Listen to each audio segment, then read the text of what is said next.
Sam's solution to the equation, this quadratic equation, because that has a square on it, is shown below.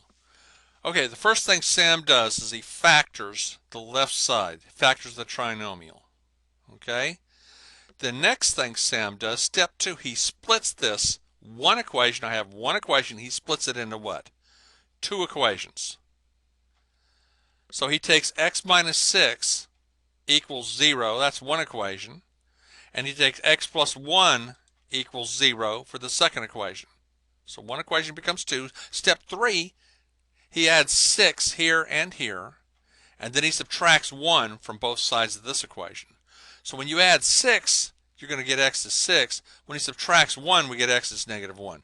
And so he has solved this equation with 3 simple steps. Now, which property of real numbers did Sam use to go from step 1 to step 2? And we're going to study 4 different properties here. And by the way, I don't want to just answer this question, because what if they changed the question and apply one of these other properties? What we want to know is, what do each one of these properties say? And then I'm going to pick the one that applies to go from step 1 to step 2. Okay? So, let's look. We're talking about going from this step to this step and picking one of these 4. Let's look at the first property, the multiplication property of equality. Now, that says if A equals B, then you could take A times C, and that would be B times C. If you put a C here, you got to put a C on the right side. In other words, if 5 equals 5, if you say 5 times 3 here, in order to say it equals, you got to put, in order for it to be equal, you got to put a 3 on this one too. So if you do 5 times 3 over here, you got to do 5 times 3 over here.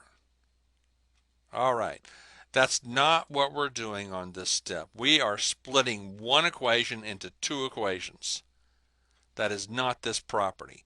So cross off answer A. What does the zero product property of multiplication say? It says if A equals B, then you have one equation, then A is 0 or B is 0. So you have one equation split into 2 equations. It's sometimes called the zero factor property, same thing. And that is what we are doing on this problem. We are splitting one equation into 2 equations. All right? So this is my answer. Let's find out what the other properties say. Commutative property. If A equals B, then what? B equals A. So 5 times 3 is the same thing as 3 times 5. They both equal 15. Okay? Commutative property. I think not here. It's not the commutative property. Okay, what is the distributive property? It says if A is multiplied by the sum of 2 numbers, then you could take A times the first number and add this A times the second number. These are equal, it says. All right?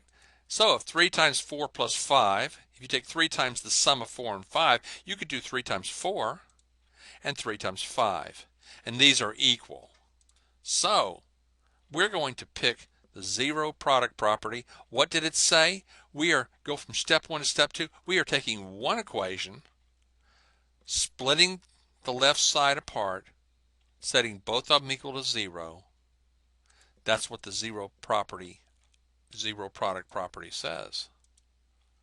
So we pick B.